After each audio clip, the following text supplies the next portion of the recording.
Welcome to my YouTube channel cartoon video. एक रात बड़ी तेज बिजली कड़क रही थी और चारों तरफ काले बादल छाए हुए थे। शीला अपने तीनों बच्चों को अपनी टूटी फूटी झोपड़ी में लेकर बैठी थी। उसकी झोपड़ी इतनी कमजोर थी कि तेज हवा की वजह से वो जोर जोर से हिल रही थी। शीला बहुत डरी हुई थी कि कहीं उसकी झोपड़ी इस तूफानी रात में उड़ न जाए। माँ, खाना कब तक बनेगा? बड़ी तेज भूख लग रही है। क्या करूं, मैं भी कब से कोशिश कर रही हूं, पर ये चूल्हा है कि जलने का नाम ही नहीं ले रहा। बार बार हवा की वजह से बुझ जाता है।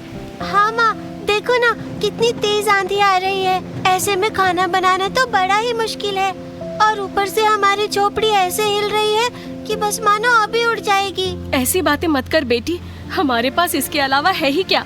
अगर ये भी उड़ गई तो हम सड़क पर आ जाएंगे। माँ देखो, बारिश भी शुरू हो गई।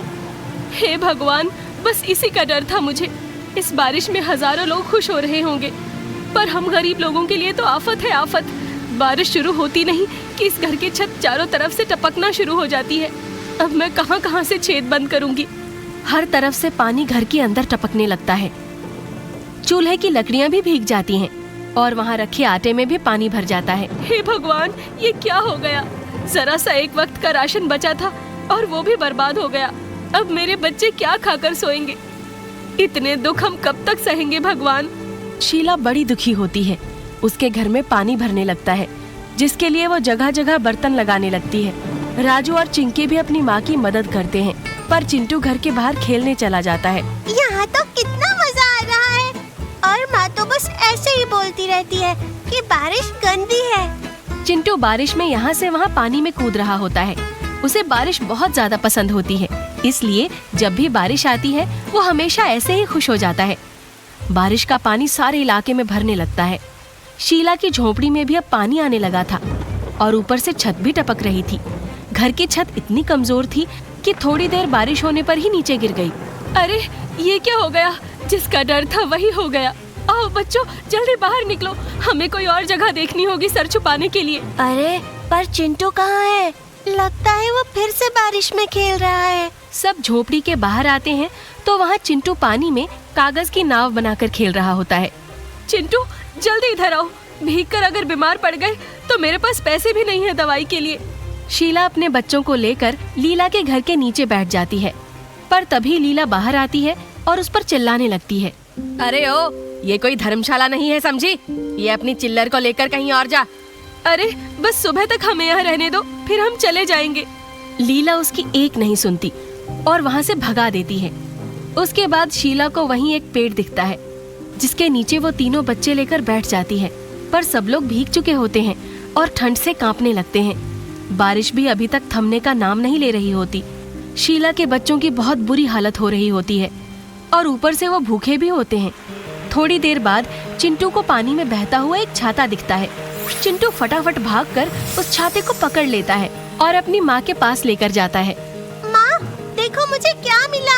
अरे वाह, ये तो बहुत ही काम की चीज मिल गई। चलो अब जल्दी से इस छाते के नीचे बैठ जाते हैं, यही हमें बारिश से बचाएगा। शीला उस छाते को खोलने लगती है, पर वो बड़ा ही टाइट होता है। शीला अपनी पूरी जान लगाकर जैसे ही उस छाते को खोलती है तो उसमें से नोट गिरने लगते हैं। शीला और उसके बच्चे पैसे देखकर दंग रह जाते हैं। अरे ये क्या? इस छाते में से तो पैसों की बारिश हो रही है। हाँ माँ, लगता है ये कोई जादुई छाता है। ये सब ऊपर वाले का करिश्मा है। शायद उनसे भी हमारी तकलीफ देखी नहीं गई, जो ये छाते के रूप में हमारी मदद कर दी। शीला सारे पैसे इकट्ठे करके अपनी मुट्ठी में छुपा लेती है ताकि वो भीग ना जाएं, और फिर उस छाते के नीचे बैठकर वो सब बारिश से भी बच जाते हैं। सुबह तक बारिश बंद हो चुकी होती है। उसके बाद वो अपनी टूटी झोपड़ी में वापस चले जाते हैं। बच्चों, मैं कुछ खाने के लिए लेने जा रही हूँ, तुम इस छाते का अच्छे से ध्यान रखना। ठीक है माँ। शीला सबसे पहले उन पैसों से अपने और अपने बच्चों के लिए खाने को लेकर आती है। सब बच्चे भर पेट खाना खाते हैं। उसके बाद शीला अपनी टूटी हुई झोपड़ी के बारे में सोचती है। हमें सबसे पहले एक घर की बहुत जरूरत है और उसके लिए हमें इस छाते को फिर से खोलना होगा, जिससे कि हमें ढेर सारे पैसे मिल सके। शीला दोबारा उस छाते को खोलती है और तभी उसमें से फिर से नोटों की बारिश होने लगती है। तीनों बच्चे खुशी से पागल हो जाते हैं और नोट इकट्ठा करना शुरू कर देते हैं। अरे वाह राजू, देख तो सही, क्या तूने कभी इतने पैसे देखे हैं?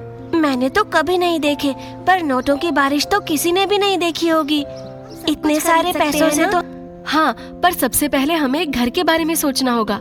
शीला उन पैसों से सबसे पहले छोटा सा घर खरीद लेती है। उसमें सब लोग बड़े ही खुशी से रहने लगते हैं। अब जब भी शीला को पैसों की जरूरत होती है, वो उस छाते को खोल लेती और उसमें से गिरने वाले पैसों को इकट्ठा कर लेती। शीला के पास अब इतने पैसे होते हैं कि वो अपने बच्चों को अच्छे स्कूल में पढ़ाने लगती है। उसके घर में अब सारी चीजें होती हैं और उनको किसी चीज की कमी नहीं होती। एक दिन जब शीला अपने बच्चों के साथ घूमने जा रही होती है, तो उसकी पड़ोसन लीला उसको देखकर अपने पति से बोलती है, कुछ तो गड़बड़ है जी।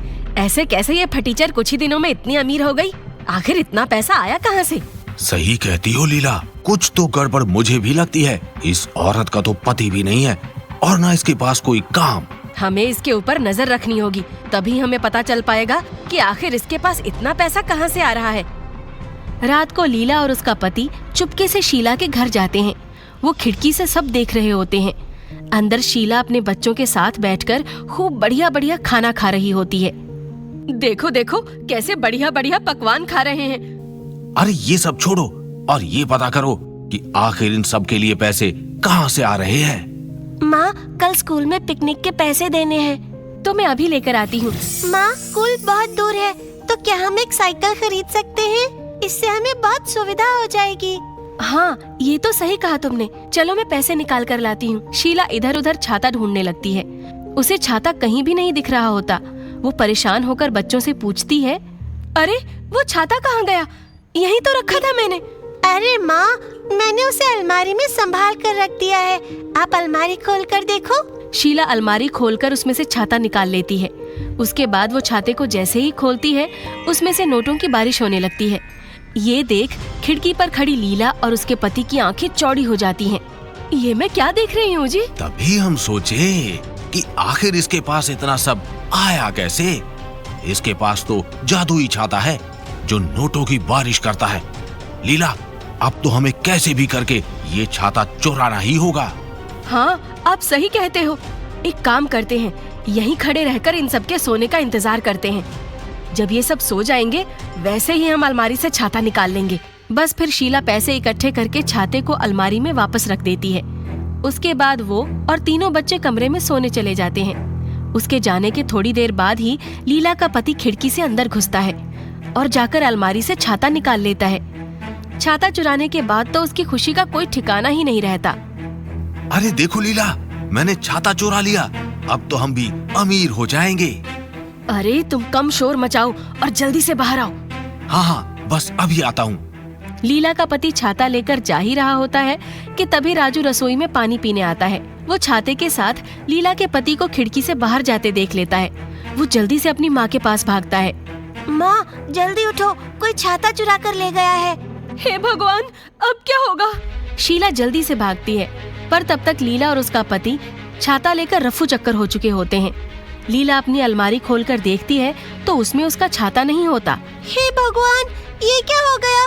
आखिर किसको पता चला कि हमारे पास जादुई छाता है? पता नहीं बेटी, पर कोई बात नहीं। उस छाते ने हमारी बहुत मदद की है।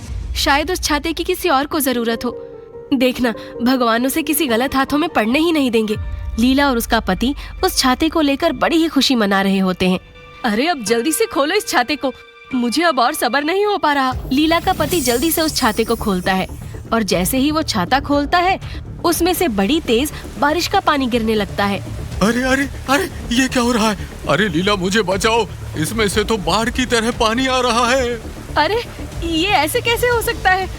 अरे आप जल्दी से इसे बंद करो ना। अरे ये तो बंद ही नहीं हो रहा, अब मैं क्या करूं? अरे देखो तो पूरे घर में पानी भर रहा है। इसे जल्दी बंद करो, वरना हमारा पूरा घर डूब जाएगा। अरे तो तुम भी तो मेरी कुछ मदद करो ना। लीला और उसका पति दोनों मिलकर उस छाते को बंद नहीं कर पाते। उनके घर में इतना पानी भर जाता है कि उनके घुटनों तक आने लगता है। उनको अब कोई रास्ता समझ नहीं आता। वो अपना घर बचाने के लिए उस छाते को घर के बाहर फेंक देते हैं। छाता बहता हुआ आगे चला जाता है और एक बहुत ही गरीब बुढ़िया को मिल जाता है। अगर आपको हमारी वीडियो पसंद आई हो तो आप हमारे चैनल को लाइक, शेयर और सब्सक्राइब जरूर करें। और हाँ, साथ में बेल आइकन यानी घंटी वाले बटन को तो दबाना बिल्कुल भी ना भूलें। तो चलिए मिलते हैं अगली वीडियो में, तब तक के लिए बाय बाय।